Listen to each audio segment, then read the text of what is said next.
নমস্কার বন্ধুরা, পূর্বাস কিচেনে আপনাদের সবাইকে স্বাগত জানাই।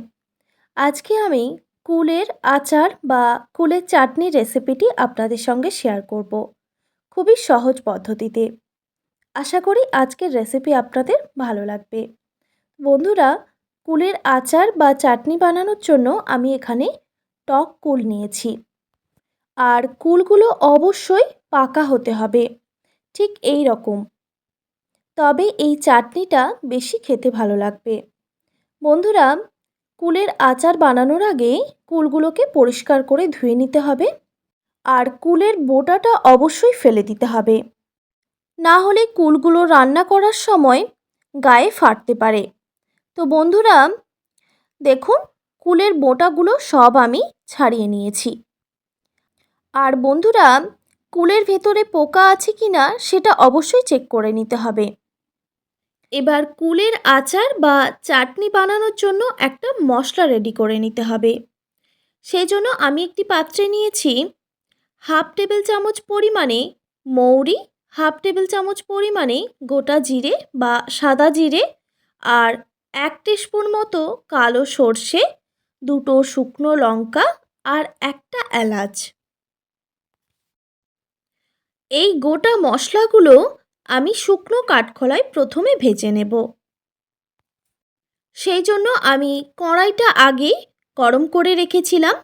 এবার গ্যাসের ফ্লেমটা একদম লোতে রেখে এই মশলাগুলো ভেজে নিতে হবে। গ্যাসের ফ্লেম একদম মিডিয়াম বা হাই করা যাবে না, তাহলে মশলাগুলো পুড়ে যেতে পারে। অবশ্যই লোতে রেখে এই গোটা মশলাগুলো ভেজে নিতে হবে।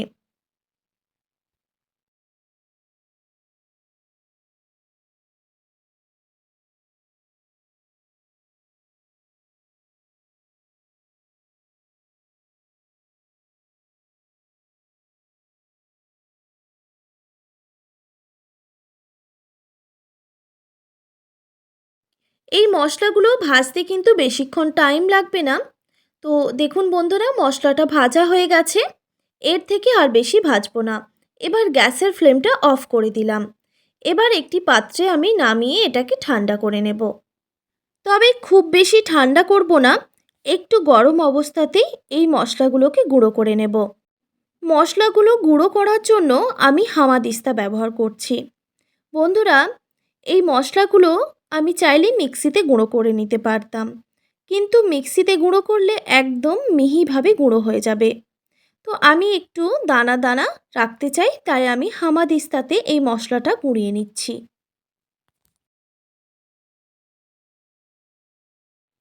গুঁড়ো করে নেওয়ার পর আমি আপনাদের দেখিয়ে দিচ্ছি ঠিক কিভাবে মশলাটা গুঁড়ো করে নিতে হবে। আপনারা যদি মিক্সিতে গুঁড়ো করে নেন, তাহলে একবার মিক্সিটা শুধু চালিয়ে নিতে হবে, খুব বেশি গুঁড়ো করা যাবে না। দেখুন, গুঁড়ো হয়ে গেছে। এবার আমি এই মশলাটা সাইডে সরিয়ে রেখে দিচ্ছি পরে ব্যবহারের জন্য। এরপর একটি কড়াইতে দিয়ে দিচ্ছি প্রায় 1 টেবিল চামচ পরিমাণে সর্ষের তেল। তেল গরম হয়ে গেলে দিয়ে দিচ্ছি একটা তেজপাতা। তেজপাতা দেওয়ার পর ফোড়নে দিয়ে দিচ্ছি 2টো শুকনো লঙ্কা, আর দিয়ে দিচ্ছি হাফ টেবিল চামচ পরিমাণে 5 ফোড়ন, আর দিয়ে দিচ্ছি খুবই সামান্য পরিমাণে কালো সর্ষে। এবার ফোড়নটাকে খুব ভালোভাবে ভেজে নিতে হবে।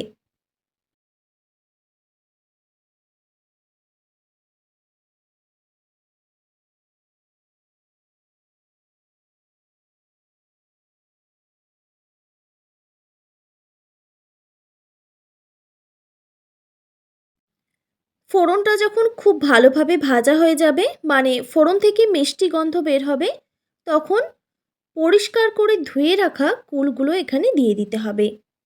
এবার কুলগুলো দেওয়ার পর একটু ভেজে নেব, গ্যাসের ফ্লেমটা হাই রেখে। কুলগুলো কিন্তু ভাজবো না, জাস্ট একটু নাড়াচাড়া করে নেব।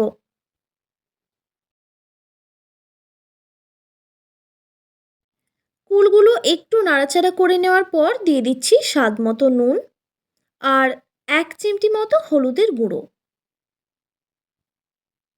নুন হলুদ দিয়ে খুব ভালোভাবে মিক্স করে নিতে হবে।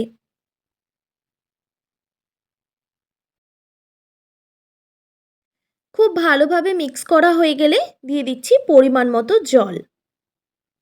আমি এখানে বড় বাটির 1 বাটি পরিমাণে জল ব্যবহার করেছি। তারপর জলের সঙ্গে খুব ভালোভাবে মিশিয়ে নিতে হবে। এবার কুলগুলো সেদ্ধ করে নিতে হবে। গ্যাসের ফ্লেমটা হাই রেখে আমি একটি ঢাকনা দিয়ে ঢেকে দিচ্ছি প্রায় 2 থেকে 3 মিনিট মতো।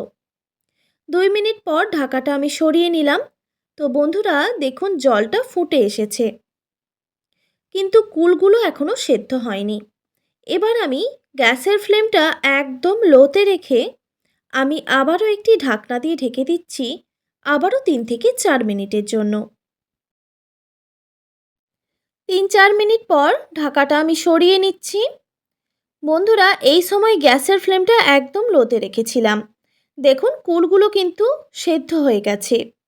কিভাবে বুঝবেন কুল সেদ্ধ হয়ে গেছে? দেখবেন কুলগুলো ফেটে যাবে এই রকম, তাহলেই বুঝবেন কুল সেদ্ধ হয়ে গেছে।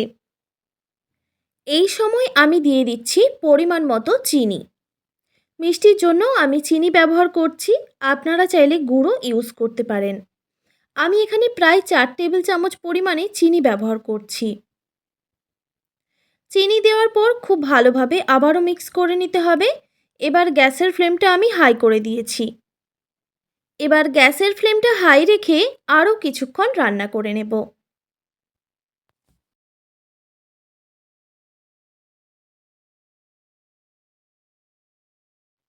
গ্যাসের ফ্লেমটা হাই রেখে আমি আরও কিছুক্ষণ রান্না করে নিয়েছি। দেখুন বন্ধুরা আমাদের কুলের আচার বা কুলের চাটনি রেডি হয়ে এসেছে প্রায়। এবার ভেজে রাখা মশলাটা এখানে অ্যাড করতে হবে।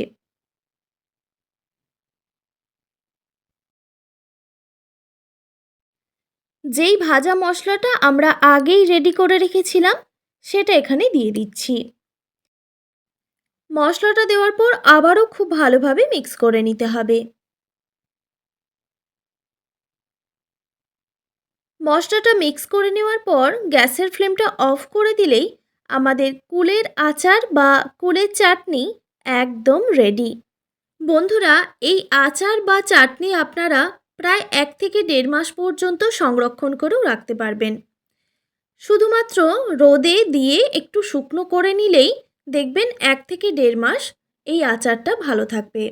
আশা করি এই সহজ কুলের আচারের রেসিপিটি আপনাদের ভালো লেগেছে। আর ভালো লেগে থাকলে অবশ্যই একটি like, comment, share and subscribe করে দেবেন। আর পাশে থাকা বেল আইকনটিও প্রেস করে দেবেন। তাহলে নিত্য নতুন রান্নার ভিডিওগুলি আপনাদের কাছে পৌঁছবে। ভালো থাকবেন, সুস্থ থাকবেন। দেখা হচ্ছে নতুন কোনো রেসিপি নিয়ে। আর এতক্ষণ আমার সঙ্গে থাকার জন্য আপনাদের সবাইকে অনেক ধন্যবাদ।